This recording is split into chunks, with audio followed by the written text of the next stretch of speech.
जय Jagannath student welcome to our tutorial. चलतु आम आज प्लस टू पिलाମାନଙ୍କର सेकेंड ईयर जो मैंने आपण मैंने ऑप्शनल ओडिया चूज करछंदी बा इच्छा दिन ओडिया चूज करछंदी इच्छा दिन ओडिया बहिर एक सुंदर विषयटी को आज पढ़िबा एक प्रबंध पाठ करिबा। आज आम प्रबंधटीर नाम होची छोट ही सुंदर। आर प्राबंधिक किए पिले शरत कुमार महांती। प्रथमे प्रबंधटी को पाठ करने पूर्व आम प्राबंधिक विषय सम्यक आलोचना करदेबा। शरत कुमार महांती आमर 1938 मसीह जन्मग्रहण कर 2006 इहदेह त्याग करते। से जरीपड़ा कटक ठारे जन्म। आधुनिक ओडिया गद्य साहित्यर अन्यतम बलिष्ठ स्रष्टा होउछन्ती आमर शरत कुमार महांती। से विज्ञान विषय संबलित प्रबंध रचना से अधिक निष्ठा व्यक्त करथिले मध्य दर्शन इतिहास धर्म कला साहित्य इत्यादि प्रति तांकर आग्रहर अभाव नहीं। शरत कुमारंगर प्रबंध गुड़िकर विश्व दृष्टि परिलक्षित। Bharat Greece France German England America प्रभृति देशर बहु विषय तांको प्रबंधरे बपु निर्माण में सहायक। बपु निर्माण माने हमर साहित्य को आम निर्माण करिवारे से बहुत सहायक करिसेंती। गणित अध्यापन में जीविका बिताइथिबा एही प्रभावशाली लेखकंकर प्रबंधमाला पाठकीय मानसर परिपोषक। कौन कौन से प्रबंध सब लिखिसेंती? विज्ञान दृष्टि आकाशर आह्वान आटमरु क्वाम अस्तित्ववादर मर्म कथा बोधांग दादागिरी अन्यान्य प्रबंध इत्यादि तांकर गोटिए गोटिए अमलिन कृति अटे। एंडरसनकर परी कहानी ग्रीक पुराण गप 50 एसपी कहानी इत्यादि रचना करी से जने शिशु साहित्यिक भाव निजर ओडिया साहित्य निजर परिचय स्थापना करिसेंती। एटा मन रखंतु गांधी मनीष ग्रंथ पई हमर शरत कुमार महांती केंद्र साहित्य एकाडेमी पुरस्कार पाइथिले। तापर आमे विषय वस्तु टिके आलोचना करिबा। विंश शताब्दी आरंभ विज्ञान रहस्यवाद आड़ को ढलिछि। तेबे एथिप्रति ज्ञानीजनकर दृष्टि आकर्षित हेबापई अर्ध शताब्दी अधिक समय बीतीगला। रहस्यवाद आड़ को ढलिबा सहित विंश शताब्दी विज्ञान दृष्टि सामग्रिक भाव जगत को देखिबापई आग्रही होइछि। पूर्व शताब्दी मानकरे विज्ञान सहित रहस्यवादर अहिनकूल संपर्क थिला। सप्तदश शताब्दी 19 शताब्दी पर्यंत विज्ञानी माने जगत को सामग्रिक दृष्टि देखिबा बदल में खंडित दृष्टि देखिले। विंश शताब्दी रे विज्ञान दृष्टि केतेकांशरे सामग्रिक होइछि और परवर्ती शताब्दी मानकरे अधिकरु अधिक सामग्रिक हेबार संभावना सृष्टि करिछि। पूर्व 3 शताब्दी मध्य पदार्थर एते अधिक गुरुत्व थिला जे मूल वस्तु रूपे विवेचित होइथिला। धरा जाइथिला जे पदार्थंकर जटिल संश्लेषण चेतना आमर जात। आद्यरु चेतना नथिला केवल पदार्थ थिला। प्रथमे आमर पदार्थ ही थिला तापर जाइके आमर मूल वस्तु को आमे आसीथिले। जैविक विवर्तनर गोटिए स्तर रे चेतनार उदय होइछि। चेतना माने कोन? आमर चेतना शक्ति आसीछि कोन करिबा सेटा आमे बे जानि परचंती। मात्र रहस्यवादी कहे चेतना हेउछि मूलश्च पदार्थ नुहे। ब्रह्मांडर भित्ति और सारस हेउछि चेतना। एबेकार विज्ञान एई आड़ को ढलिछि। बेकन दोकार्ते आधुनिक विज्ञान को यांत्रिकता बाटरे मतई नेले। क्यों माने हमर यांत्रिकता बाटरे मतई नेथिले विज्ञान को? बेकन आउ दोकार्ते। पौरसर जयध्वनि दे विज्ञान यांत्रिक बाटे माड़ी चलीछि। पौरसिकर जयध्वनि दे माने आमर एबे देखिथिबो तमर यंत्र चालित यान सब एबे अधिक चली यही कथा आमर एठारे गुरुत्वपूर्ण भाव कहुछि। जगत हो जाइछि एक यंत्र ताको अख्तियार कर भोग कर प्रकृति को दास परी खटाओ। यही सब भावना बेकन लेखारे देखा आमे पाऊ। प्रकृति शोषण करने और नारी निर्यातना अंगाकी भाव जड़ित अटे। यही पर्यंत मनीष प्रकृति को लुंठन करुछि। नारी निर्यातना अव्याहत रही। मात्र यह सहित स्वीकार करने को पड़ो जे प्रकृतिर सेवा करने दायित्व इति मध्य मनीष ग्रहण कलानी। नारी जागरण द्वारा अनुप्राणित हेलानी। धीरे धीरे आमर समाज परिवर्तन हेबारे लगी। ख्रीष्टाब्द 1970 मसीह मनीष जाति जेपरी भाव में परिवेश सचेतन हो उठी और नारी जागरण को स्वागत करप्रति ध्यान देले मनीषर एक चेतनागत परिवर्तन होइछि आम निहाती भाव दाबी करिपरिबा। पुणी कहूछि एबे भी मनीष प्रकृति प्रति निर्दय आचरण करुछि। नारी निर्यातना बंद होई नाही। मात्र एसबु भितर देखि हुए जे एई दुईटीर विपरीत दिगरे स्रोत प्रवाहित हेलानी। विपरीत दिगरे धावित यह स्रोत 300 वर्ष धरी चलीथिबा प्रकृति शोषण बा नारी निर्यातना को अल्प कई वर्ष भितर बंद करदेवा संभव नुहे। नारी जागरण नारी भावर जागरण अनेक बड़ कथा। नारी जागरण ठारू नारीर भावटा को जदि आपण मैंने जागरण करें से बहुत बड़ कथा। खाली नारी जागरण करदे हेनी, नारीर मनरे कौन अच्छी से कौन कहवा चाहूँगी जीवन ताकू भी आपण मैंने जागरण करवा हूँ सबुठारु बड़ कथा। नारी माने पुरुष मान सहित सबु क्षेत्र में सामान होगा प्राणमूर्छा उद्यम करुँच संग्राम करुँच। नारी पुरुष केवल लिंग दृष्टि अलगा नचेत सबु दृष्टि सामान एपरी घटवा किसी शुभ कथा नुहे। नारी भावर जागरण हेबा मनीष पक्षरे शुभंकर हेब। नारीर भाव कौन केते गुड़िए मानवीय सद्गुण पुरुष और केतेक नारी बोली प्राचीन कालर विवेचित होई आछि। साहस वीरत्व प्रतिद्वंदिता मनोभाव पुरुषर सद्गुण, दया सेवा सहनशील मनोभाव नारीर सद्गुण। गोटे नारी और पुरुष मध्य यह पार्थक्य अटे।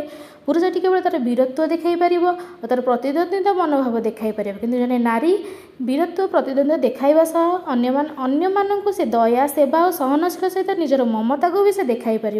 गोटे नारी बाहर कथा संभाळिबा सहित घरर कथा भी सबू संभाली थाए। सेतिकी शक्ति एक नारी पाखरे विद्यमान अछि। कुहाଯାଏ जे पुरुष प्रधान नेत्र ज्ञान नारीर प्रधान नेत्र अंतर्बोध। जदि गोटे सभ्यता केवल पुरुष प्रधान बा केवल नारी प्रधान सद्गुणर विकास दिगरे जंत्रशील हुए तेबे यह एक तरफा होइजिवो। सेहीपरि जदि जड़े व्यक्ति केवल पुरुषर बा नारीर सद्गुण को विकास दिगरे ध्यान दिए तेबे ता पूर्णांग भावे मनीष हो पारिबो। नारी और पुरुष को न देखिकी समस्तଙ୍କର विकास को ध्यान देवा होउची हमर साधारण लक्ष्य। ज्ञान साधन शीर्ष को उठा अथच अंतर्बोध नथिबा मनीषटी असंपूर्ण दया शून्य बड़ वीर संबंध में यही कथा कहुजिव। सप्तदश शताब्दी रे आधुनिक विज्ञानर अभ्युदय विंश शताब्दीर प्रथमार्धरे शेष पर्यंत मानव सभ्यतार पुरुष प्रधान होई आसीछि। एबे समाज आमर प्राय पुरुष प्रधान होइकि चालुथिला। सेतेबेले एही काल भितर मनीष वीरभोग्या वसुंधरा नीतिटी को मानि नेछि। भल भावे बंचिबाकु हेले प्रकृति को दास भावे खटाओ। जड़े लोभी नारी परी प्रकृति मनीष ठारू असरंती भंडार लुचाई रखिछि। तारी ठारू से सबु छड़ाई आनी निजर प्राप्य आदाय कर वीर पारिब। प्रतिद्वंदिता क्षेत्रु अन्य मानक हटाओ। एहीपरि जीवन दर्शन में धीर परिवर्तन विंश शताब्दीर द्वितीयार्धरु आमर आरंभ होइछि। प्रकृतिर भंडार असरंती नुहे तेबे किछि संपद से तार पुआ झिया मानक पई साइती रखिछि। जेपरि एक बापा माँ निजर छुआ मानक पई संपत्ति साइती रखिଥାଏ सेपरि प्रकृति माता मध्य आम मानक पई अनेक संपत्ति साइती रखिछि। ताकू अजथा नष्ट करिबा संपूर्ण भाव में भूल अटे बोली प्राबंधिक एठारे दर्शाइबाकू चेष्टा करिसेंती। प्रकृति को यथेष्ट लुंठन करने छाड़ी मनीष प्रकृति को ए दृष्टि देखा आरंभ करिछि। प्रकृति को लुंठन करने परिवर्ते परिवेशर जत्न नेबा दिगरे मनीष आगभर हेलानी। प्रकृति आमर माँ अटे। मनीषर ए उपलब्धि अति प्राचीन कालरू होइछि। आधुनिक विज्ञानर जागरण सहित मनीष ए उपलब्धि को एड़ाई गला। प्रकृति को दासीपण खटाइबाकू मन कला। निकट अतीत मनीष ए मनोभाव परिवर्तित होइछि। वर्तमान ए मनोभाव धीरे धीरे आमर परिवर्तित होइछि। परिवेश सचेतन होई उठुथिबा मनीष प्रकृति को पुणी थरे माँ रूप में फेरी पाइबा स्वाभाविक कथा। प्रकृतिर भंडार को असरंती कथाटी को विश्वास करा जाय अर्थनीतिज्ञ माने प्रकृति भंडार को जूर करने पाई मनीष को उत्साहित कले। अर्थनीतिज्ञ आह्वान क्रमे मनीष अर्थ उपार्जन को ईश्वर आसन में बसाइला। यार प्रतिवाद स्वर एवं शुणा जाउछि। स्वर उठाई कौन स्मॉल इज ब्यूटीफुल बहिर स्व नाम धन्य लेखक होचंदी स्कुमाचर। यार बहिर नाम किए स्कुमाचर है। स्मॉल इज ब्यूटीफुल यही विशिष्ट अर्थनीतिज्ञ जर्मनी रे जन्म होइथिले और द्वितीय महायुद्ध पर ब्रिटिश नागरिकत्व ग्रहण करथिले। ख्रीष्टाब्द 1970 पर तांकर छोट ही सुंदर बहीटी प्रकाश पाइथिला। बहीटी को समालोचना करी आमर गार्डियन कागज यह बुद्धिस्ट इकोनॉमिक्स बोली कहिथिले। पाश्चात्य विज्ञान और प्राच्य दर्शन मध्य मिलनर आउ एक यह दृष्टांत अटे। वर्तमान जुगरे अमेरिका पृथ्वीर सबुठारु विभवशाली व प्रभावशाली देश अटे। अमेरिकार विभव ही से देशर अर्थनैतिक व्यवस्थार सफलतार प्रमाणपत्र। मात्र सुकुमाचार्य दर्शाई जे पृथ्वी ସମୁଦାୟ 40% ହେଉଛି ଆମେରିକା। ଅଥଚ ଲୋକ ସଂଖ୍ୟା ପୃଥିବୀ ଲୋକ ସଂଖ୍ୟାର ମାତ୍ର 6 ଭାଗ ଲୋକଙ୍କ ପାଇଁ 40% ବିନିଯୋଗ କରି ଆମେରିକା ତା ନାଗରିକଙ୍କୁ କି ସୁଖ କି ସନ୍ତୋଷ କି ସଂସ୍କୃତି ଦେଇପାରିଛି? କୋଶ୍ଚିନ୍: ସୁଖ, ସନ୍ତୋଷ, ସଂସ୍କୃତି ଇତ୍ୟାଦି ବିଷୟରେ ମୁଣ୍ଡ ଖେଳାଇବା କ'ଣ ଅର୍ଥନୀତିଜ୍ଞଙ୍କର କାମ? ସୁକୁମାରାଚାର୍ଯ୍ୟ ଉତ୍ତର ଦେବେ, ନିଶ୍ଚୟ। ଅର୍ଥନୀତିକୁ କେବଳ ଆର୍ଥିକ ଭିତ୍ତିକ ନ ରଖି ମୂଲ୍ୟ ଭିତ୍ତିକ କରିବା ପାଇଁ ସେ ଆହ୍ୱାନ ଦେଇଛନ୍ତି। ସୁକୁମାରାଚାର୍ଯ୍ୟ କହିଛନ୍ତି, ମହାତ୍ମା ଗାନ୍ଧୀଙ୍କ ଦ୍ୱାରା ବିଶେଷ ଭାବରେ ପ୍ରଭାବିତ ହୋଇଥିଲେ। ବର୍ମାରେ କିଛି କାଳ ଭ୍ରମଣ କରି ବୌଦ୍ଧ ଧର୍ମ ଦ୍ୱାରା ଉଦ୍ବୁଦ୍ଧ ହୋଇଥିଲେ। ପ୍ରତିଯୋଗିତାମୂଳକ ଅର୍ଥନୀତି ପରିବର୍ତ୍ତେ ଅହିଂସା ହିଁ ସହଯୋଗିତାମୂଳକ ଅର୍ଥନୀତିକୁ ସେ ଗ୍ରହଣ କରିବାକୁ ଆହ୍ୱାନ ଦେଇଥିଲେ। ଆମର ସୁକୁମାରାଚାର୍ଯ୍ୟ କ'ଣ କହିଥିଲେ? ଆମର ଗାନ୍ଧିଜୀଙ୍କର ଅହିଂସା ନୀତିକୁ ସେ ଗ୍ରହଣ କରିଥିଲେ। ଛୋଟ ହିଁ ସୁନ୍ଦର ବହି ଆକାରରେ 1970ରେ ବାହାରିଥିଲେ ମଧ୍ୟ ଏହା ପ୍ରବନ୍ଧ ଆକାରରେ 1950ରୁ 60 ଭିତରେ ପ୍ରକାଶିତ ହୋଇଥିଲା। ଯେଉଁ ସମୟରେ ଟେକ୍ନୋଲୋଜିକାଲ ବିକାଶକୁ ଫୁଲମାଳା ପିନ୍ଧାଇ ସର୍ବତ୍ର ସମ୍ବର୍ଦ୍ଧନା ଦିଆଯାଉଥିଲା, ଟେକ୍ନୋଲୋଜିକୁ ବଢ଼ାଇବା ଓ ବିସ୍ତାର କରିବା ପାଇଁ ସମାଜ ମହା ଉତ୍ସାହରେ ମାତି ଯାଉଥିଲା, ସେତିକିବେଳେ ପ୍ରାକୃତିକ ଅସରନ୍ତି ନୁହେଁ ଚେତାଇ ଟେକ୍ନୋଲୋଜି ଉପରେ ଅଙ୍କୁଶ ପ୍ରୟୋଗ କରି ସୁକୁମାରାଚାର୍ଯ୍ୟ ଦୃଷ୍ଟି ଆକର୍ଷଣ କଲେ। ଠିକ୍ ଅଛି, ସେ ଦୁଇଟି କଥା ଉପରେ ଗୁରୁତ୍ୱ ଦେଇଛନ୍ତି। କ'ଣ? ପ୍ରଥମତଃ, ଟେକ୍ନୋଲୋଜିକାଲ ଯାନ୍ତ୍ରିକ ହେବା ପରିବର୍ତ୍ତେ ମାନବୀୟତାର ସ୍ପର୍ଶ ପାଇବା ଏକାନ୍ତ ଆବଶ୍ୟକ। ଦ୍ୱିତୀୟତଃ ହେଉଛି ଅର୍ଥନୀତି ସୁସ୍ଥ ପରିବେଶ ପ୍ରତି ଧ୍ୟାନ ଦେବା ଉଚିତ। ପୃଥିବୀର ନ୍ୟୁକ୍ଲିୟର ରିଆକ୍ଟରମାନଙ୍କର ବ୍ୟବହୃତ ତେଜସ୍କ୍ରିୟ ପଦାର୍ଥ ତ ସହଜେ ବିପଦଜନକ। ଏସବୁ ବ୍ୟବହାର କରିବା ପରେ ମିଳୁଥିବା ନ୍ୟୁକ୍ଲିୟର ମଧ୍ୟ କମ୍ ବିପଦଜନକ ନୁହେଁ। ଏହି ନ୍ୟୁକ୍ଲିୟର ମଳ ମଧ୍ୟ ପୃଥିବୀରୁ ଭୟଙ୍କର ବିପଦ ଡାକି ଆମେ ଯେଉଁ ନ୍ୟୁକ୍ଲିୟର ତିଆରି କରୁଛେ ସେଇଟା ପୃଥିବୀକୁ ବିପଦ ଡାକି ଆଣିବ। ଏସବୁ ଦୃଷ୍ଟିରୁ ପରିବେଶ ବିଜ୍ଞାନ ସବୁ ଅର୍ଥନୀତିଜ୍ଞ ପାଇଁ ବାଧ୍ୟତାମୂଳକ ବିଷୟ ହେବାର ଆବଶ୍ୟକ ଉପରେ ଗୁରୁତ୍ୱ ଦେଇଛନ୍ତି। ଏବେ ଆମର ପରିବେଶ ବିଜ୍ଞାନ ଆମର +3 ମାନଙ୍କରେ ବି ଆଡ଼୍ ହୋଇଗଲାଣି। ଏଠାରେ କୁହାଯାଉଛି ଯେ ପରିବେଶର ଯେଉଁ ପ୍ରାକୃତିକ ଜିନିଷ ଅଛି ତାକୁ ଆମେ ବେଶୀ ୟୁଜ୍ କରିବା ନାହିଁ। ବେଶୀ ୟୁଜ୍ କଲେ ସେଇଟା ଆମ ପାଇଁ କ୍ଷତିକାରକ ହେବ। ଯେତେ ଆମେ ପ୍ରକୃତି ପଛରେ ଲାଗିବା, ଯେତେ ତାକୁ ପ୍ରକୃତିକୁ ନଷ୍ଟ କରିବାକୁ ଆମେ ଚେଷ୍ଟା କରିବା, ଯେତେ ବି ନ୍ୟୁକ୍ଲିୟର ଆମେ ଏବେ ତିଆରି କରୁଛନ୍ତି ତାହା ଆମ ନିଜ ପାଇଁ ହିଁ କ୍ଷତିକାରକ ଅଟେ। ଏଠାରେ କର୍ବି ଏହା ଦର୍ଶାଇ ଦେବାକୁ ଚାହୁଁଛନ୍ତି। ଏତେ ଟେକ୍ନୋଲୋଜିକାଲ ୟୁଜ୍ କରନି ଯାହାଫଳରେ କି ଆମେ ନିଜେ ହିଁ ଶେଷରେ ହଇରାଣ ହେବା। ଆମେରିକା ସମାଜ ଖଟିବା, ଲାଭ କମାଇବା ଓ ପାର୍ଥିବ ସମୃଦ୍ଧିର ପିଛା ପଡ଼ିଛି। ଯଥାସମ୍ଭବ ଅଧିକ ଆୟ କରିବା ଲୋକମାନଙ୍କର ଜୀବନରେ ପ୍ରଧାନ ଲକ୍ଷ୍ୟ। ଯିଏ ଯେତେ ପ୍ରକାରର ନୂଆ ଦାମୀ ଆସବାବପତ୍ର କିଣିପାରିଲା, ସିଏ ସେତେ ଉଚ୍ଚମାନର ଜୀବନ ବହୁଛି ବୋଲି ଧରି ନିଆଯାଏ। ଯିଏ ଯେତେ ଦାମୀ ନୂଆ ସାର୍ଟ ପିନ୍ଧିପାରିଲା, ଯିଏ ଯେତେ ଦାମୀ ଗାଡ଼ି ଧରିପାରିଲା, ତାକୁ ଆମେ ଉଚ୍ଚମାନର ବୋଲି ଧରି ନେଇଥାଏ। ସୁକୁମାରାଚାର୍ଯ୍ୟ ଆମେରିକାକୁ ସମାଲୋଚନା କରି ଏକଥା କହିଥିଲେ ମଧ୍ୟ ଉଣାଅଧିକେ ସବୁ ଦେଶର କେବଳ ଏହି ମୂଲ୍ୟବୋଧ ଦ୍ୱାରା ପରିଚାଳିତ। ଜୀବନର ମୂଲ୍ୟ ଏକାବେଳେ ଅର୍ଥ ନିର୍ଭର ହୋଇନଥିଲେ ମଧ୍ୟ ଏହାର ମୂଲ୍ୟାୟନ ଅର୍ଥ ସର୍ବସ୍ୱ ହୋଇଛି।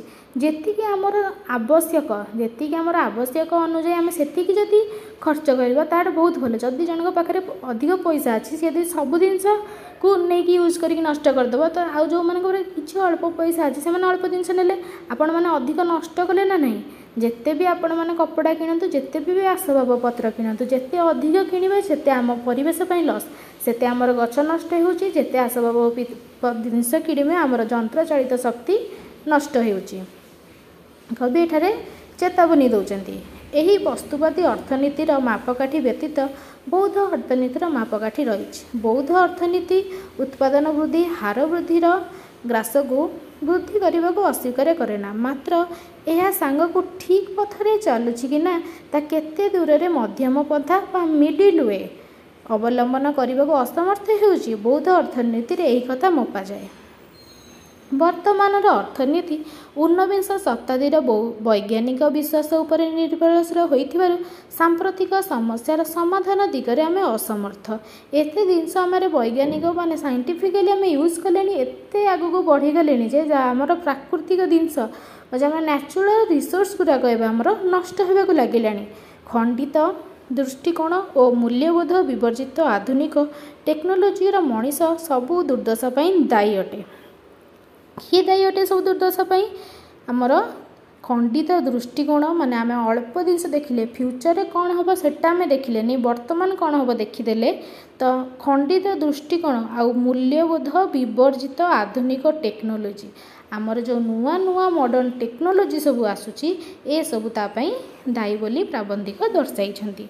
आधुनिक टेक्नोलोजी मनीष को आनंद पाइला बोली सृजनात्मक कर्मरु विवृत करिछि। टेक्नोलोजी भित्तिक अर्थनीति को परिहार करी परिवेश भित्तिक अर्थनीति को ग्रहण करिनेबा पई सुकुमाचार्य आह्वान देछन्ति। कोन देछन्ति सुकुमाचार्य कहते टेक्नोलोजी भित्तिक अर्थनीति को परिहार कर तमे जो माने से सब फाइनेंशियल सेक्टर जो माने काम करछन्ति एबे कोन करछन्ति एबे सब मैनुअल हो गलानी आउ क्या मनीष दरकार पड़नी कि गोटे जिनस किए कर सब ए मेसीन द्वारा परिचालित होठार आमर प्राबंधिक आ सुकुमाचार्य दर्शाइबा चाहूँगी कि जो जिनस को मनीष करा मनीष को करने को दियो कौन पाई से टेक्नोलोजी एत यूज करुच जिते टेक्नोलोजी यूज करवा आमपाई से क्षतिकारक। ठीक अच्छे यही नुआ अर्थनीति मनीषर मूल्य को सर्वत्र स्वीकार करे। देख जिते भी टेक्नोलोजी आसला तो आमर लोक मानकर चाकरी सेते जाउची आगुरु जो मैंने सब सूता थिला सूता कल थिला जो मैंने हाथ भातर बुलाऊे से कौन सूता मेसीन आसला तो से चाकरी गला तो जिते आमर टेक्नोलोजी हाई होची लोक मानकर इकोनोमिकली सेते कमुची जो मैंने बड़ लोक होउचंदी सेई माने होउचंदी जो मैंने छोट अछंदी से माने छोट रे ही रही जाउचंदी। छोट आकार निजर अख्तियार रखी संभाली पारिबा भली योजना को केवल मनीष हाथ को नेबा दरकार। छोट आकार जहाँ भी मुझे कहली से लिखिं प्राबंधिक निज अख्तियार जोटा निज हाथ में अच्छे से कर एत मुंड खेलाऊनी जे आमर प्रकृति को हानिकारक हेब संभाली पारिबा परी योजना केवल मनीष हाथ को नेबा दरकार कारण छोट ही सुंदर सब बड़े छोट जिनस ही सुंदर होता है जी आम कर जी आम सामर्थ्य आम से करवा दरकार से कहुई छोट ही सुंदर। ठीक अच्छे बहुत सुंदर विषय वस्तुटी थिला। जदि आपको भिडियोटी भल लगी थाए तो आम चैनल को निहाती लाइक शेयर सब्सक्राइब करेंगे। यहीपरि सुंदर सुंदर भिडियो देखिए आम चैनल जोड़ी रही था शेष जाए देखि थैंक यू।